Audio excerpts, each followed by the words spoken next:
Welcome back again sa my channel. This is Taiwan Vlog. Kung bago ka pa lang sa channel ko, please subscribe, tap the bottom bell, select all para lagi kang updated sa bago kong ipopost. So for today's video, ay sasagutin ko yung tanong ng isa nating subscriber na si Tukayo, si Day Rowena din pangalan. So, ang tanong niya, sabi niya, pwede bang umayaw sa amo kung hindi mo gusto yung employer na binigay sa'yo ng agency? Kasi daw, ang sabi daw ng mga kakilala niya na nandito na sa Hong Kong is bawal daw mamili ng amo lalo na pag first timer. Sa tanong mo kung pwede bang umayaw, yes na yes. Sa sanabi nilang na bawal pumili lalo na pag first timer, big no. So bakit? On interview kaya nga tayo ini-interview, kaya nga tayo ini-interview din ng mga employer bago i-hire kasi mag-uusap kayo kung compatible kayong dalawa. 'Di ba? So nung ako nag-apply no idea ako din dito sa ganitong sistema, ganitong proseso. Na nagtataka ako kasi nung time na nag-a-apply nga ako, yung mga kasabayan ko is mga pabalik-balik na sila sa agency na yon. So, bakit sila pabalik-balik? Kasi, di ba, ini-interview ka, ipapaliwanag sa'yo ng amo mo kung ano ang mga magiging duty mo, kung ano ang magiging sitwasyon mo sa loob ng bahay nila. So, kung ikaw, hindi ka okay doon sa mga offer nila or sa mga pinaliwanag sa'yo, tulad na, lalong-lalo na tayong mga helper, lalong-lalo na tayong mga first-timer, so, kadalasan, tayo ang nabibiktima ng mga, kasi katulad ko, yes lang ng yes, o kung paano pala is, yung bahay dito is napakalaki pala ng bahay na yon. So, kailangan talaga is makinig ka talaga sa interview. Kung pwede rin tayo magtanong. No? Unang-una nyo i-priority, unang-una nyong alamin sa mag-i-interview sa inyo ng employer mo. In case man na hindi kayo sinabihan na may gusto kayong tanungin, kayo na ang magtanong. Tulad nito, marami ditong nagiging problema is ang pagkain. So, yan lagi ang sinasabi ko. Kung ikaw is rice is life, kasi dito hindi uso ang kanin. So, pwede mo na siyang itanong, ma'am, ganito, ganyan. Ano ba ang breakfast ko every morning? Kung hindi sila ang mag-open about dyan. So, kung inopen mo yan, so may idea na sila. Then, pwede ka rin magsabi, na pwede ka magtanong, ma'am, may own room ba ako? Kasi, kailangan talaga natin ng privacy, kasi nga, lalo na pag tapos natin ng work, 'di ba? Kailangan ang mostly na nagiging yan ang priority ng mga, lalo na mga ex-abroad kasi may idea na sila. So tayo, na walang idea, yes lang tayo ng yes tulad ko, di ba? So, kung ikaw may idea ka na, ayaw mo na wala kang sariling room. O, kung sinabi mo may own room ba ako, then sinabi ni amo mo wala. So, pwede kang umayaw doon, di ba? Kasi, alam nyo, yung ibang katulong dito is sa sala lang natutulog, sa sofa. Nasa iyo yun. Kung okay sa ganun sitwasyon. Ako naman noon kasi, ang inisip ko lang noon, nung nag-usap kami nung amo ko, during interview, hindi nila nabanggit yung kung may own room ba ako. Hindi nila nabanggit yun. After ko nag-medical na ata ako noon, saka ako chinat ng broker ko na wala akong own room. So, na-imagine ko noon, saan pala ako matutulog? ano yun, kasama ko sila. So, na-imagine ko ganun. Pero, ang nasa isip ko kasi nakapirma na ako ng kontrata, naka-medical na din ako. So, sabi ko, no problem, sir. Sabi ko sa broker ko. Kasi day, yung iba day, ang room is nasa taas, nasa dikit ng kisame. Tulad nga itong aking room ngayon, ang unang plano nga nito day is, parang dikit din ako sa kisame. Parang kabaong style siya, day. Kumbaga, aakyat ka lang, then, uupo ka, din hindi ka talaga makatayo, uupo ka na, higa ka na. Then, ang pinto niya is sliding. Parang cabinet. Kumbaga, ang una ko talagang naisip nun, parang nasa kabaong ako.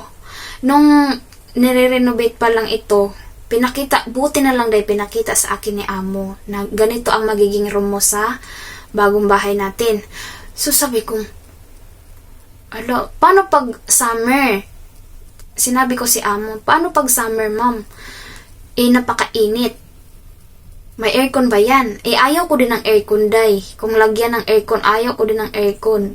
Hindi ako natagal sa aircon. Sinabi ko din kay amo yan. Sabi ko, hindi ko kasi, gusto ko sanang sabihin na parang nasa kabaong ako, sasabihin ko sana, kaso hindi ko alam yung English ng kabaong, hindi ko sabi. Kaya sabi ko, in-example ko kaagad kay amo yung nakita kong post dati na, basang-basa siya sa pawis kasi, ang bed niya is parang kabaong nga din, nasa kesame na, then, ang baba niya is ref. Walang kahit anong butas, walang exhaust fan, kumbaga. Sinabi ko kay amo yun, buti may idea ako, day. Kung siguro wala akong idea, day, nag-okay lang ako nun. Sinabi ko yun kay amo, kasi, ma'am, yung friend ko, ginanon ko si amo. Ang friend ko kasi, ganyan yung room niya, super init daw, ma'am. Basang-basa siya sa buong gabi, lalo na pag summer.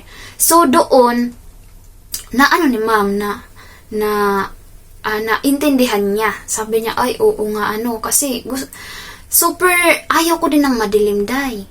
Ayaw ko, kay binabangungot ako ng pag madilim. Alam din ni amo yan, kasi nagtataka siya, bakit daw hindi ako nagpapatay ng ilaw. Sabi ko, ma'am, binabangungot ako, pagpatay lahat ng ilaw, sarado ang pinto, walang ilaw na papasok sa sa loob ko. Binabangungot ako madalas. So, ayun, nagbago ang ang design. Pinabago nila sa nag-renovate. So, dapat kasi ang under ko na to, kung bandang kaysa na ako, yung saktong makaupo lang ako. Tapos ang baba is cabinet na. So, awa ni Lord, binago nila amo. So, ayan. Ang size ng kama ko is size na pang yung foam na pang single. Ganun lang din kalaki yung ko na to, room. Kung ganun kalaki yung yung foam na pang single. Ganun din kalaki yung room ko. At least nakakatayo ako. Ang ginagawa ko nga dito, day, is binubuksan ko yung pinto kay napakainit talaga. Kahit hindi rin ako, ang electric fan ko ay nasa taas lang. Ayaw ko kasi nang nakatutok din sa akin. Ayaw ko din. So, binubuksan ko siya.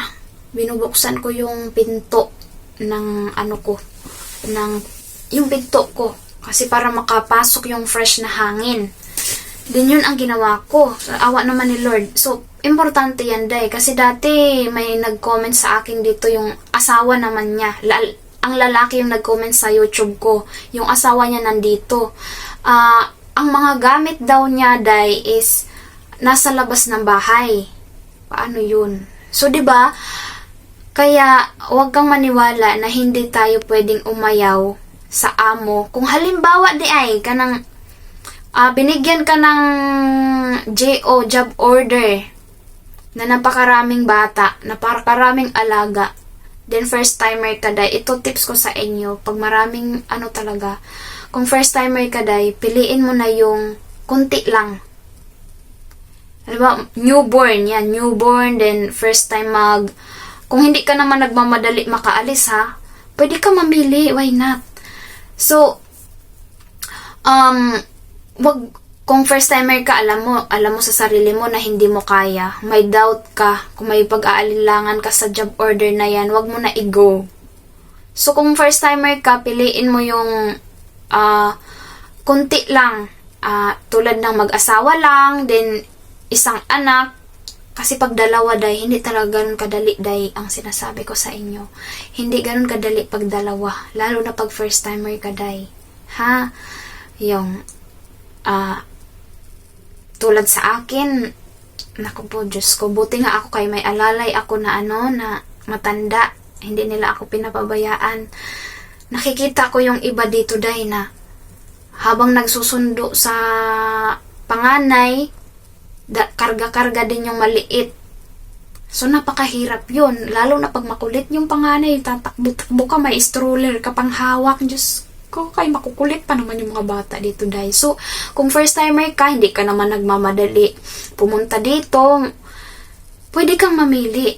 Kasi, importante, ang gusto mo, komportable ka pagdating dito. So, privacy, own room, dapat, pagkain, ayan, yung tanungin mo na yung daily routine mo, kung sino ang magpaplano ng pagkain, mga ganon. Then, alam nyo, mararamdaman nyo naman yan sa interview pa lang kung okay yung amo nyo. Magaan kausap, kumbaga hindi ka na ninenervyos. Mayroong kasing tao na sa interview pa lang, may amo kasi na ninenervyos ka na sa kanya. So, meaning hindi ka comfortable kausap siya. Paano pa na maging kasama mo? 'Di ba? Mararamdaman mo yung day. So, alam nyo, ako kasi isang beses lang ako na interview. So, isang beses ko lang din na experience pa. Wala akong experience nyo ng maraming interview. So, pag ilang interview ka na, so mako-compare mo yung mga employer kung paano sila mag-interview sa'yo. 'Di ba? Mako-compare mo sila. So, next time, may idea ka na. Ito magaan yung tulad ng friend ko, may nakausap akong matagal na din dito. Sabi ko, paano ba dito na siya nag-a-apply, dito na siya 3 contract siya, iba-iba ang amo. Sabi ko, paano mo ba may dalawa kasi sa kanyang nagpipili. Ang unang nagpili sa kanya is malaki ang offer. Malaki ang offer sa kanya. Yun ang gusto niyang, yun ang target na offer niya. Yung offer nung unang nag-offer sa kanya is, yun ang target niyang sahod. Pero habang nag-i-interview sila, naramdaman niya na demanding. Gusto ng employer na yon na sila ang masusunod sa day off. Sila ang masusunod kung anong oras ka live out kasi siya. Anong oras ka uuwi. So sabi niya, gusto ko yung presyo niya, yung pasahod niya, pero demanding. Wala din. So, ang isa daw na nag-interview sa kanya, day, interview pa lang, nag-shake hand na daw sa kanya. Sabi niya, first time daw niyang ganong nangyari. First time yung na-experience na may nag-shake hand sa kanya. Then, yung target niya ng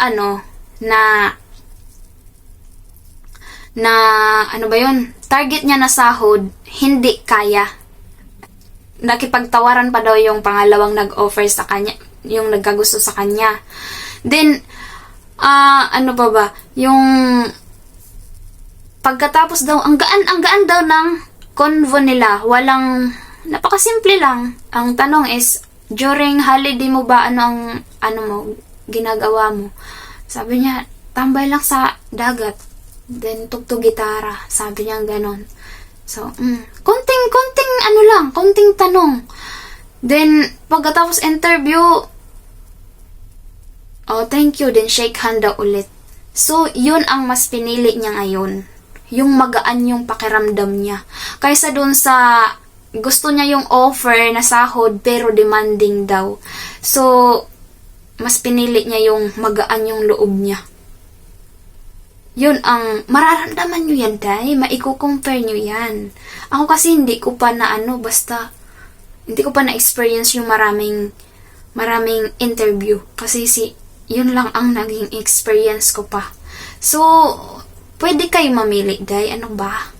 Pwede nyong umayaw. Basta wag kayo agad pipirma, ha? Pag pumirma kayo agad, then ayaw nyo pala, tulad ni Day Joanna Put. O, ang unang niya, ano ba yung kay Joanna Put? Ang una daw na employer ata niya, correct if I'm wrong, Day Joanna. Nagkwento lang din naman niya sa akin kasi nagtanong din ako sa kanya ng ganun about sa paano ba malaman na yung employer ba is okay. Ang unang offer is hindi daw, marami atang alaga na bata, 2, 3, something ganon. Parang ayaw daw niya ng ganon. So, nung nag-try siya sa iba, ito, amo niya ngayon, isang alaga lang, mag-asawa. So, mas okay. So, doon siya. So, ganun lang, day. Kung saan ka talaga komportable, sa tingin mo, ang capacity mo is hanggang ganito lang, lalo na pag first timer. Kasi pag meron dito, day, up in 3 floor ang bahay. Tapos may garden pa. Kaya, piliin nyo din talaga ang magiging employer nyo. Huwag kayo din agad pipirma. Nasa inyo naman, ha? Nasa inyo. Kasi, kung gusto nyo agad makaalis, oo na lang ng oo. Pero, importante na feeling nyo is komportable kayo sa job order na binigay sa inyo. Kasi, 2 years yan, day, na pagtatrabuhuan natin dito. Ha? So, day, Rowena, o diba? Ito kayo. So, ayan lang, day. Hindi totoo na hindi ka pwedeng mamili. Pwede, kamaniwala doon. Diyos ko, talaga. So, ayan lamang for today's video, day. Don't forget like and subscribe my channel, Taiwana Vlog. Bye-bye.